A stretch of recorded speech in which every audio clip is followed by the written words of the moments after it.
Hello મિત્રો, આપણે જોઈ રહ્યા છીએ ધોરણ 7 સામાજિક વિજ્ઞાનનું બીજું ચેપ્ટર છે દિલ્હી સલ્તનત. આની પહેલાં આપણે જોઈ લીધું છે, બરાબર છે. રાજપૂત યુગની વાત કરેલી છે, એની અંદર સિદ્ધરાજ જયસિંહની પણ વાત આવી ગઈ છે. આપણે સ્ટેપ બાય સ્ટેપ જોતા જઈએ છીએ, કારણ કે શું છે આમાં કે ભાઈ પાઠ્યપુસ્તક આધારિત તમારે તૈયારી કરવી હોય તો મહેનત તો થોડી ઘણી લાગે, થોડું બોર પણ લાગે, પણ જે છે આ જ છે, બરાબર છે. આમાંથી જ પૂછાય છે તો આ તો કરવું જ પડશે. તો બરાબર, ટાઈમ વેસ્ટ કર્યા વગર આપણે જોઈએ છે બીજું ચેપ્ટર દિલ્હી સલ્તનત. અને આમાં જો તમે ખાસ કરીને જો વાંચતા હોય પાઠ્યપુસ્તક તો 1 by 1 જ જવાનું. પહેલું ચેપ્ટર પહેલાં પછી બીજું લેવાનું, બીજું પછી પહેલું નહીં. કારણ કે આમાં કેવું કે સિક્વન્સ એ લોકોએ બહુ પરફેક્ટ ગોઠવેલી છે. આપણે અંદર ડાપણ કરવાની કોઈ જરૂર નથી, કારણ કે જે લોકોએ બુક ડિઝાઇન કરી છે એ બધા આપણા કરતાં 1000 ગણા હોશિયાર છે, બરાબર. એટલે આપણે આમાં કોઈ ડાપણગીરી ઠોકવાની નહીં. આપણે જે રીતે 1 by 1 સ્ટેપ, જે સ્ટેપ વાઇઝ જે ચેપ્ટરો છે એ પ્રમાણે લેતા જવાનું, બરાબર છે. તો આ છે દિલ્હી સલ્તનત, બીજું ચેપ્ટર, સામાજિક વિજ્ઞાન ધોરણ 7. પ્રાચીન કાળથી જ દિલ્હી ભારતીય રાજનીતિના કેન્દ્રમાં રહ્યું છે. 12મી સદીમાં તોમર અને ચૌહાણ રાજપૂતોના સમયમાં દિલ્હી વેપાર વાણિજ્યનું એક મહત્વનું કેન્દ્ર હતું. 13મી સદીની શરૂઆતમાં દિલ્હી સલ્તનતની સ્થાપના થઈ. ક્યારે? 13મી સદીની શરૂઆતમાં.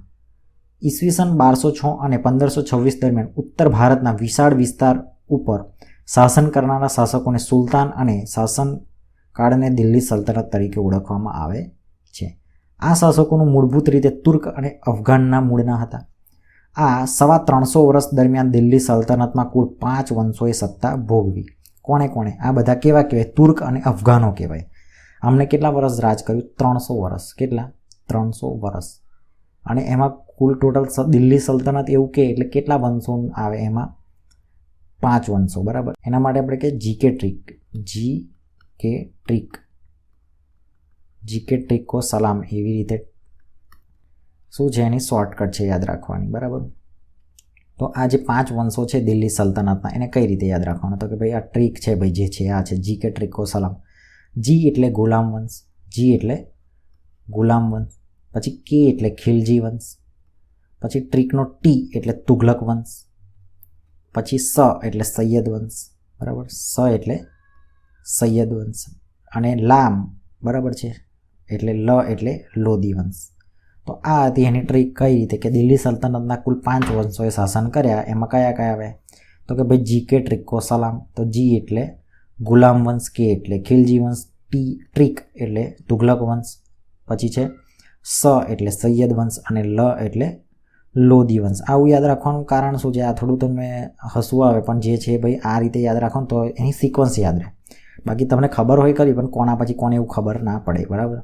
તો દિલ્હી સલ્તનતની સાથે આપણે આ પાઠમાં શેની વિજયનગર અને બહમ સામ્રાજ્યનો પણ અભ્યાસ કરીશું. એટલે દિલ્હી સલ્તનત પ્લસ આમાં આપણે જોવાનું છે કે ભાઈ વિજયનગર અને બહમની સામ્રાજ્ય. તો દિલ્હીના સલ્તનતની આપણે વાત કરીએ, એમાં જોઈએ કે પહેલાં ગુલામ વંશની વાત કરી નાખીએ કે એની અંદર શું મેન યાદ રાખવાનું કે એના સ્થાપક યાદ રાખવાના મેન તો, અને કોની વચ્ચે યુદ્ધ થયું હતું. તો ગુલામ વંશ તો ઈસવીસન 1192માં તરાઈના બીજા યુદ્ધમાં સિહાબુદ્દીન ઘોરીએ પૃથ્વીરાજ ચૌહાણની સામે નિર્ણાયક વિજય મેળવીને દિલ્હી સલ્તનતનો સત્તાનો પાયો નાખ્યો. સત્તાનો પાયો કોણે નાખ્યો? સિહાબુદ્દીન ઘોરીએ. કોની જોડે લડાઈ કરી હતી? તો કે પૃથ્વીરાજ ચૌહાણ જોડે. મુહમ્મદ ઘોરીના મૃત્યુ બાદ તેનો ગુલામ કુતુબુદ્દીન ઐબક દિલ્હી સલ્તનતનો પ્રથમ સુલતાન બન્યો. માત્ર 5 વર્ષના તેના શાસનકાળમાં તેને સલ્તનત સત્તાને જાળવી રાખવાનો પ્રયત્ન કર્યો.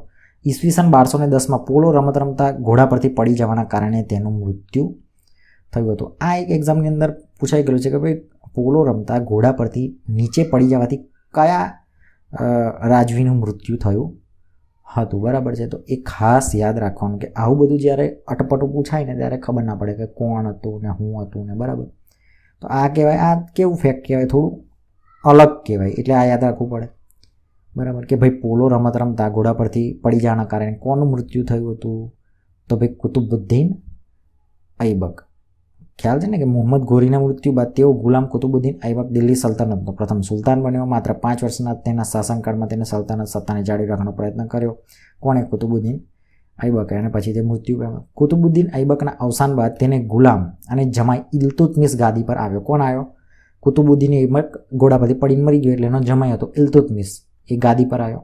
તેને સલ્તનત સત્તાને સર્વોપરી બનાવવા માટે ચેહલગાન એટલે 4 ગાનની સ્થાપના કરી. એટલે કે 40 તુર્ક અમીરોના દળની રચના કરી. કોને?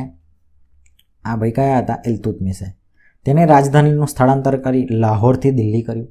ઇલ્તુત્મિશે ગુલામ વંશનો સાચો સ્થાપક માનવામાં આવે છે. બરાબર. પોતાને એક જ પણ પુત્ર સુલતાન બનાવવા યોગ્ય ન સમજતા ઇલ્તુત્મિશે પોતાની કાબેલી પુત્રી રઝિયાને પોતાના ઉત્તરાધિકારી તરીકે જાહેરાત કરી. એટલે એના કોઈ પુત્રને એને રાજા ના બનાવ્યો. બરાબર છે. એની પુત્રી હતી રઝિયા, એને ઉત્તરાધિકારી બનાવી.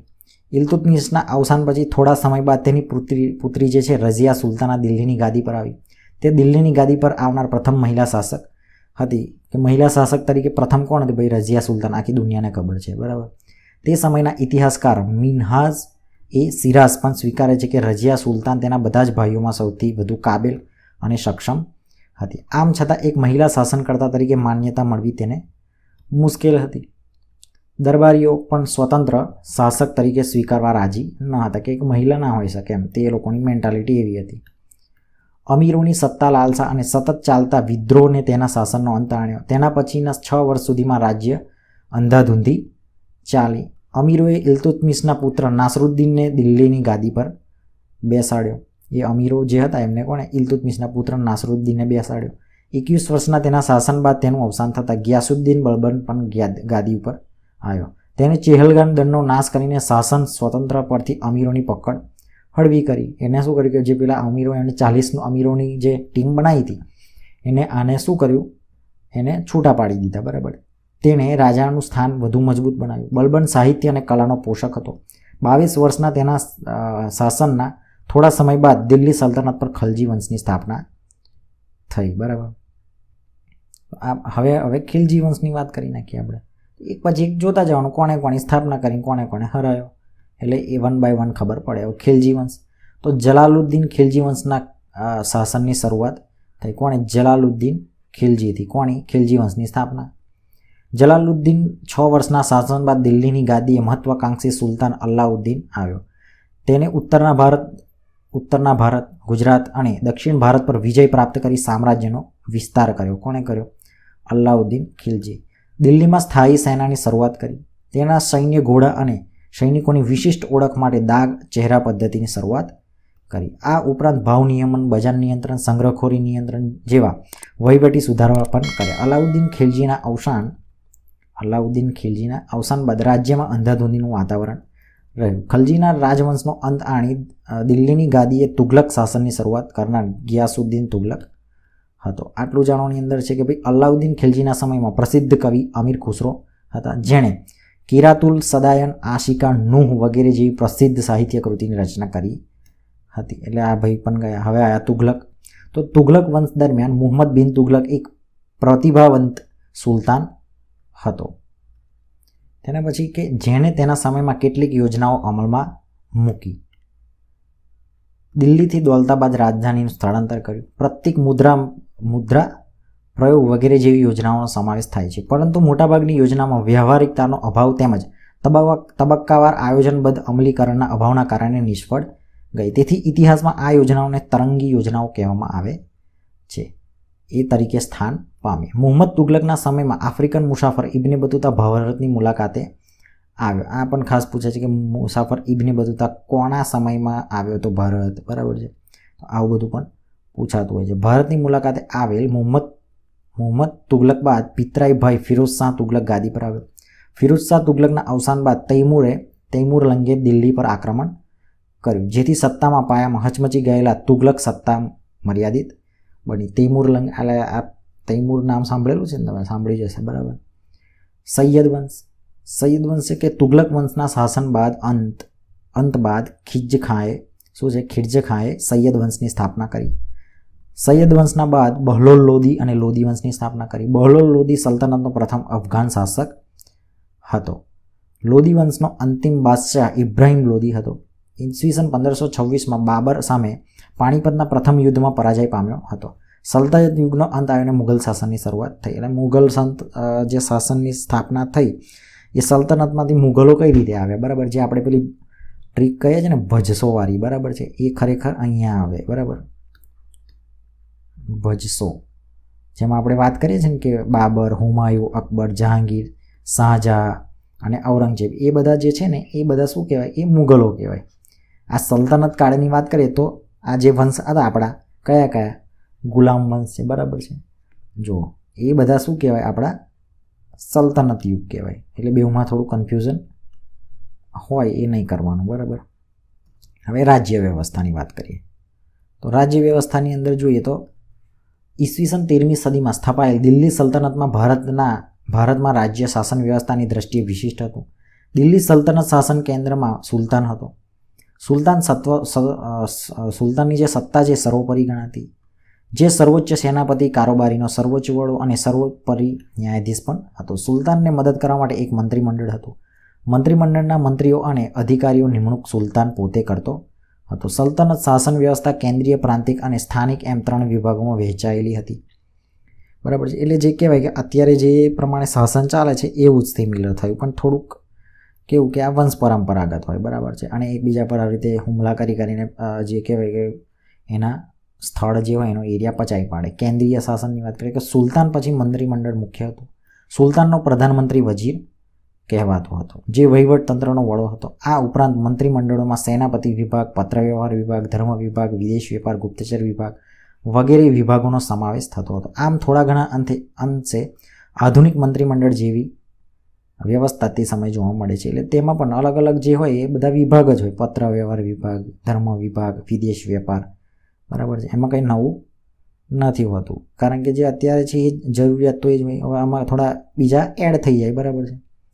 તો એવું બધું હોય. આટલું જાણવાની અંદર છે કે અલાઉદ્દીન ખિલજીના સમયમાં સરકારી તંત્ર પૂરતી ટપાલ વ્યવસ્થા અસ્તિત્વમાં આવી હતી. કોના સમયમાં? અલાઉદ્દીન ખિલજીના સમયમાં, બરાબર. તો આવું બધું કંઈક પૂછાઈ જાય તો ખબર પડે, આવું તમને યાદ હોય કે ગમે તે જોયેલું હોય તો તમને યાદ રહે. બાકી તો હવે એ બધું મગજમાંથી નીકળી જાય. ખેપિયાઓ શાહી હુકમો સંદેશા લઈ જતા હતા. ખેપિયા જે કહેવાય ને સંદેશા લેવા ને જે વહન કરે ને એને કહેવાય. આપણે ખેપિયા એટલે પેલા દારૂ લઈ જતા હોય એને પણ ખેપિયા જ કહીએ છીએ, બરાબર. એવું નહીં, આ શું છે કે જે સંદેશા વ્યવહારની આપ લે કરતા હોય, બરાબર, એને પણ ખેપિયા જ કહેવાય, બરાબર. તો આવી બધી વસ્તુઓ અંદર હોય. આવું બધું ક્યારે તમને ખબર પડે? કે જ્યારે તમે વાંચ્યું હોય ત્યારે ખબર પડે. રાજ્યના મહત્ત્વના પથકે ખેપિયાઓ મળતા હતા. આ રીતે અત્યારની ટપાલ વ્યવસ્થા પ્રારંભિક આવૃત્તિ તેને કહી શકાય, બરાબર. પ્રાંતીય શાસન કઈ રીતે ચાલતું હતું? કે સલ્તનત કાળમાં પ્રાંતને જાગીરમાં વહેંચવામાં આવ્યું હતું. જે પ્રાંત હોય એ અત્યારે કેવું છે યાર કે પંચાયત હોય, તાલુકો હોય, જિલ્લો હોય, એવું બધું હોય ને એવી રીતે પેલામાં હોય. એમાં ખાલી નામ બદલાયેલા હોય. કે સલ્તનત કાળમાં પ્રાંત હોય એ જાગીરમાં વહેંચવામાં આવતું. એટલે જાગીર એટલે નાની નાની, જેને ઇકતા પણ કહેવામાં આવતું. ઇકતાનો વડો ઇક્તેદાર કે મુક્તિ કહેવાતો, જે પ્રાંતના કારોબારી અને ન્યાયતંત્રનો વડો હતો. તેમનું કાર્ય જમીન મહેસૂલ એકત્ર કરવાનું અને સુલતાનની જરૂર પડે ત્યારે લશ્કરી મદદ કરવાનું રહેતું હતું. જો કે અલાઉદ્દીન ખિલજીના સમયમાં, મુહમ્મદ તુગલકના સમયમાં કેન્દ્રીય સેનાને મહત્ત્વ આપી ઇક્તેદારો પર નિયંત્રણ સ્થાપવામાં આવ્યું હતું, બરાબર. અને સ્થાનિક શાસનની આમાં વાત કરીએ, પ્રાંતીયની વાત છે. સ્થાનિક શાસન કઈ રીતે? તો કે પ્રાંત પછી એકમને જિલ્લા અને તાલુકામાં વહેંચવામાં આવતા હતા, જેને અનુક્રમે શીખ કે પરગણા કહેવામાં આવતા હતા. ગામનો વહીવટ કે મુખી મુકદ્દમો કરતો હતો, પટવારી અને કારકુન મદદ કરતા હતા. એટલે એ કેવું હતું? સ્થાનિક શાસન. કારણ કે સ્થાનિક શાસન અને પેલા શાસનમાં બંનેમાં ડિફરન્સ છે. પેલું પ્રાંત એટલે કેન્દ્રનું શાસન છે, બરાબર. અને આ શું છે કે સ્થાનિક શાસન છે. પછી આપણે જોઈએ તો કિલ્લા અને અન્ય બાંધકામની વાત કરીએ આપણે, કે આ પણ તમે ઘણી બધી એક્ઝામમાં પૂછ્યા છે, જોયા હશે, બરાબર. કે આવું બધું પૂછાતું હોય છે કે આની સ્થાપના કોણે કરી અથવા કોણે બનાવ્યું. કિલ્લા અને અન્ય બાંધકામ. તો કે દિલ્હી સલ્તનતની સ્થાપનાથી ભારતમાં ભારતીય ઇસ્લામિક શૈલીના સ્થાપત્યોની નિર્માણની શરૂઆત થઈ. દિલ્હી સલ્તનતના સમયગાળાની વાત કરીએ એ દરમિયાન કિલ્લાઓ, મસ્જિદો, મકબરાઓ, મકાનો, બગીચાઓ, દરવાજાઓ, મિનારાઓ વગેરે જેવી સ્થાપત્ય કલાની દ્રષ્ટિએ નોંધપાત્ર કૃતિઓ તૈયાર થઈ. કુતુબુદ્દીન ઐબકના સમયમાં દિલ્હીમાં કુવત ઉલ ઇસ્લામ નામની મસ્જિદનું નિર્માણ થયું. ઐબકે બંધાવેલ બીજી મહત્વની ઇમારતની વાત કરીએ તો કુતુબ મિનાર છે. આ કુતુબ મિનાર કોણે બંધાવ્યું? કુતુબુદ્દીન ઐબકે, બરાબર. કુતુબુદ્દીનના સમયમાં તેઓ એક જ માળનો બાંધી શકે. એટલે કુતુબુદ્દીન જ્યારે આ બનાવતો હતો શું કુતુબ મિનાર, ત્યારે એક જ માળનો બાંધી શક્યો. તેના અવસાન બાદ બાકીનું કામ કોણે કર્યું? ઇલ્તુત્મિશે, બરાબર, એને પૂરું કર્યું. ફિરોઝ શાહ તુગલક અને સિકંદર લોદીએ તેનો જીર્ણોદ્ધાર કરાવેલો, એટલે રિપેરિંગ કામ એ લોકોએ કરાવેલું. કુતુબુદ્દીન ઐબકના નિર્મિત અન્ય એક ઇમારત છે કે ઢાઈ દિનકા ઝોપડા નામની મસ્જિદ જે અજમેરમાં આવેલી છે, બહુ ફેમસ છે. ઢાઈ દિનકા ઝોપડા કઈ છે? અજમેરની અંદર. ઇલ્તુત્મિશના સમયમાં હોજે, સમ્મી ઈદગાહ અને જુમા મસ્જિદનો સમાવેશ થાય છે. ખલજી વંશ દરમિયાન અલાઉદ્દીન ખિલજીએ બંધાવેલ અલાઈ દરવાજા નામનો પ્રવેશદ્વાર, સીરી નામીનો કિલ્લો, બરાબર છે. કઈ ગયું? ઈદગાહ, જુમા મસ્જિદો છે. ખલજી વંશની વાત કરીએ તો એમાં અલાઉદ્દીન ખિલજીએ શું? અલાઈ દરવાજા નામનો પ્રવેશદ્વાર, સીરી નામનો કિલ્લો, સીરી નામનું નગર અને હોજે ખાસનો સમાવેશ થાય છે. તુગલક શાસન દરમિયાન તુગલકાબાદ, ફિરોઝાબાદ, હિસાર, જૌનપુર, ફિરોઝપુર, ફતેહાબાદ વગેરે નગરો વસાવવામાં આવ્યા હતા. આ સમય દરમિયાન દિલ્હીમાં અનેક કિલ્લાઓ, મસ્જિદો, તળાવો, મહેલો, સ્નાનાગારો, મકબરાઓ, પુલો, સરાઈઓ, બગીચાઓ વગેરેનું નિર્માણ થયું. સૈયદ અને લોધી વંશ દરમિયાન મકબરાઓ અને મસ્જિદનું નિર્માણ થયું, જેમાં બંદે ખાનનો ગુંબજ અને બડા ગુંબજ, મોટની મસ્જિદ, સિહાબુદ્દીનનો મકબરો મુખ્ય છે. એટલે આ દરમિયાન દિલ્હીની અંદર પણ ઘણા બધા એવું નિર્માણ. ઢાઈ દિનકા ઝોપડાનો ફોટો આપેલો છે અજમેરવાળું, બરાબર જુઓ. અને પેલું છે કુતુબ મિનાર. તો કુતુબ મિનારનો ફોટો તો તમે જોયો છે. વિજયનગર સામ્રાજ્યની વાત કરીએ તો વિજયનગર તમને જોયું હશે કે નામ તમે સાંભળેલું છે કોઈ પણ એક્ઝામની અંદર, કાં તો MCQ વાંચતા હોય તો એની અંદર વિજયનગર એકાદ વાર તો તમે નામ સાંભળેલું જ હશે. વિજયનગર સામ્રાજ્ય. તુગલક વંશના નિર્મળ સુલતાનોનો સમય દરમિયાન દિલ્હી સલ્તનતના વિઘટનની પ્રક્રિયાનો પ્રારંભ થયો. સૈયદ વંશ અને લોધી વંશ દરમિયાન આ પ્રક્રિયા ઝડપી બની. તૈમૂરના આક્રમણના કારણે સ્થિતિ વધુ વણસી, એટલે ખરાબ થઈ. આ પરિસ્થિતિના કારણે ઉત્તર અને દક્ષિણ ભારતમાં અનેક પ્રદેશો સ્વતંત્ર થયા, જેમાં વિજયનગર, બહમની, માંડવા, મેવાડ, બંગાળ, જૌનપુર વગેરેનો સમાવેશ થાય છે. અહીં આપણે વિજયનગર અને બહમની રાજ્ય વિશે થોડી માહિતી મેળવીએ. હરિહરરાય અને બુક્કારાય નામના બે ભાઈઓ તુંગભદ્રા નદીના કિનારે પોતાના રાજ્યની રાજધાની બનાવી. કયા આગળ? આ બે નામ હરિહરરાય અને બુક્કારાય શું હતા? બંને ભાઈઓ હતા. ક્યાં આગળ? તુંગભદ્રા નદીના કિનારે પોતાના રાજ્યની રાજધાની બનાવી વિજયનગર સામ્રાજ્યનો પાયો નાખ્યો. શરૂઆતમાં આ નગર તેના ગુરુ સ્વામી વિદ્યારણ્ય નામ પરથી વિદ્યાનગર તરીકે ઓળખાયું હતું. કયું વિદ્યાનગર? આવ્યું જ જ્યાં વિજયનગરની વાત કરીએ છીએ એ જ, બરાબર. પાછળથી તેઓ સમ્રાટ લશ્કરી સફળતાના કારણે વિજયનગર ઓળખ પામ્યું. હરિહરરાય અને બુક્કારાય સંગમ વંશના રાજા હતા. એવું પૂછાય કે ભાઈ હરિહરરાય અને બુક્કારાય કયા વંશના હતા? તો કે સંગમ વંશના હતા. વિજયનગર સામ્રાજ્યમાં સંગમ વંશ, સાલુ વંશ, તુલ્લુ વંશ, નામ કેવું છે? તુલ્લુ વંશ, આ નામ ના સાંભળ્યા પણ આવું તમે વાંચ્યું હોય તો ખબર પડે. તુલ્લુ વંશ અને અરુંડે વંશ શાસન કર્યું. હરિહરરાય પ્રથમ અને બુક્કારાયે નાના રાજ્યો સામ્રાજ્ય બનાવવામાં મહત્વનું યોગદાન આપ્યું. સાલુ વંશ અને પછીના તુલ્લુ વંશની સ્થાપના થઈ. તુલ્લુ વંશની વાત કરીએ તો તુલ્લુ વંશ કૃષ્ણદેવરાય જેવો શ્રેષ્ઠ શાસક થયો, જે તુલ્લુ વંશનો નહીં સમગ્ર વિજયનગર સામ્રાજ્યનો સર્વશ્રેષ્ઠ શાસક સાબિત થયો. કોણ? તુલ્લુ વંશનો કોણ? કૃષ્ણદેવરાય. એટલું જ નહીં, તે ભારતના એક મહાન શાસક બનવાનું ગૌરવ પણ મળ્યું. તેને શાસક દરમિયાન અનેક વિજયો હાંસલ કર્યા. કૃષ્ણદેવરાયનું મોટાભાગનું જીવન યુદ્ધના ભૂમિ પર પસાર થવા છતાં તે વહીવટતંત્રની ઉપેક્ષા ન કરી. તેને રાજ્યમાં તળાવો, નહેરો ખોદાવીને ખેતીવાડીને સમૃદ્ધ કરી. કેટલાક અયોગ્ય વેરાઓ નાબૂદ કરી પ્રજાનો પ્રેમ મેળવ્યો. વિજયનગરની પાસે નાગલપુર નામનું નગર વસાવ્યું. તેને અનેકવિધ ઇમારતો અને મંદિરોને શણગાર્યું. કૃષ્ણદેવરાય શું હતા? પોતે વિદ્વાન હતા. તેમણે સંસ્કૃત અને તેલુગુ ભાષામાં કેટલાક ગ્રંથો લખ્યા હતા. તેના સાહિત્ય કલાના ઉત્તેજનને કારણે આંધ્રના ભોજ તરીકે પણ ઓળખાય છે. કૃષ્ણદેવરાય શું ઓળખાય છે? આંધ્રના ભોજ તરીકે પણ ઓળખાય છે. કૃષ્ણદેવરાયના અવસાન બાદ વિજયનગરના આંતરિક સંઘર્ષ અને કાવતરા શરૂ થયા. 23 જાન્યુઆરી 1565ના તાલીકોટના યુદ્ધમાં મુસ્લિમ રાજ્યોના બનેલ સંઘની સામે વિજયનગરનો પરાજય થયો. યુદ્ધ બાદ પણ વિજયનગર સામ્રાજ્ય એક સદી સુધી ટકી રહ્યું, પણ પહેલાં જેટલી ભવ્યતા પ્રાપ્ત કરી શક્યું નહીં. એટલે સસ્ટેન કર્યું, પણ શું કહેવાય કે એટલું બધું એની પહેલાંની એની ભવ્યતા હતી એ રિટર્ન ના કરી શક્યું. હવે બહમનીનું રાજ્ય, આનું કદાચ નામ તમે નહીં સાંભળ્યું હોય, બહમનીનું રાજ્ય. તો તુગલક વંશના સમયમાં દખ્ખણમાં ઝફર ખાને બહમની રાજ્યની સ્થાપના કરી. કોણે કરી? તો કે તુગલક વંશના સમયમાં જ દખ્ખણમાં કોણ હતા? ઝફર ખાને બહમની રાજ્યની સ્થાપના કરી. આ રાજ્ય લગભગ 1.5 સદી સુધી દક્ષિણ ભારતની રાજ્ય નીતિ પર પ્રભાવ પાડ્યો. ઝફર ખાને અલાઉદ્દીન બહમન શાહના નામ ધારણ કરીને સ્વતંત્ર શાસન કર્યું. તેને નવા સ્વતંત્ર રાજ્યની રાજધાની ગુલમર્ગને બનાવીને પોતાના રાજ્યમાં અનેક પ્રદેશો જોડ્યા. બહમની સામ્રાજ્યમાં અહમદ શાહ અને મુહમ્મદ શાહ ત્રીજાનું શાસન નોંધપાત્ર છે. અહમદ શાહે ગુલમર્ગની રાજધાની બીડર ખસેડી અને બીડર અને અનેક ઇમારતો બંધાવી. મુહમ્મદાબાદ ત્રીજાને વજીર મુહમ્મદ ગવા હતો. તેને સક્ષમ વહીવટતંત્રની રચના કરી. મુહમ્મદ શાહ શું છે? મુહમ્મદ શાહ, આ મોમેડિયન બધા નામો આવા જ બધા, મુહમ્મદ શાહ ને તુગલક ને ફુગલક ને બરાબર. ત્રીજાના સમયમાં બહમની સત્તા મજબૂત બની હતી, પરંતુ ત્યારબાદ બહમની બીજાની સમયમાં રાજ્યની તમામ સત્તા અને તેના વજીર કાઝિમ બરીદ હાથમાં આવી અને તેના સમયમાં બહમણી સામ્રાજ્યનો અંત આવ્યો. સમગ્ર સામ્રાજ્યનું બીજાપુર, અહમદનગર, ગોલકોંડા, બીડર અને બરાડ જેવા 5 સ્વતંત્ર રાજ્યોમાં વિભક્ત થયું. હવે દિલ્હી સલ્તનતનો શાસકનો અંત કઈ રીતે થયો એ જોઈ લઈએ. તો દિલ્હીના સલ્તનત શાસનની સ્થાપના ઈસવીસન 1206માં કુતુબુદ્દીન ઐબક દ્વારા થઈ. એ તો આપણે જોયું ને આગળ કે ભાઈ આની સ્થાપના ક્યારે થઈ કે 1206માં કુતુબુદ્દીન ઐબક દ્વારા, અને 320 વર્ષ પછી 1526માં ઇબ્રાહિમ લોદીના શાસનના અંત સાથે તેનો અંત થયો. બરાબર. આ લગભગ 350 વર્ષ દરમિયાન યોગ્ય, શક્તિશાળી અને કેટલીક વાર નિર્બળ સુલતાનો પણ ગાદીએ આવ્યા.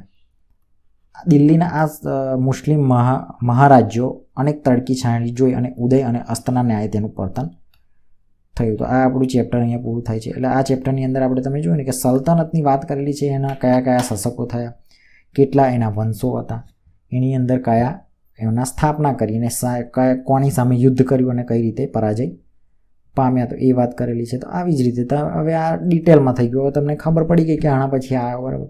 તો ગમે તે ક્રોનોલોજીમાં સેટ કરવાનું કે કાં તો પછી એનું સ્થાપના કોને કરી, બરાબર. તો આ બધી વસ્તુ ખબર પડે. તો આ હતું બીજું ચેપ્ટર, દિલ્હી સલ્તનત, બરાબર. હવે નેક્સ્ટ ચેપ્ટરમાં આગળની વાત કરીશું. તો આવી જ રીતે વિડીયો જોવા માટે તમે ચેનલને સબસ્ક્રાઈબ કરી શકો છો. મળીશું નેક્સ્ટ વિડીયોમાં.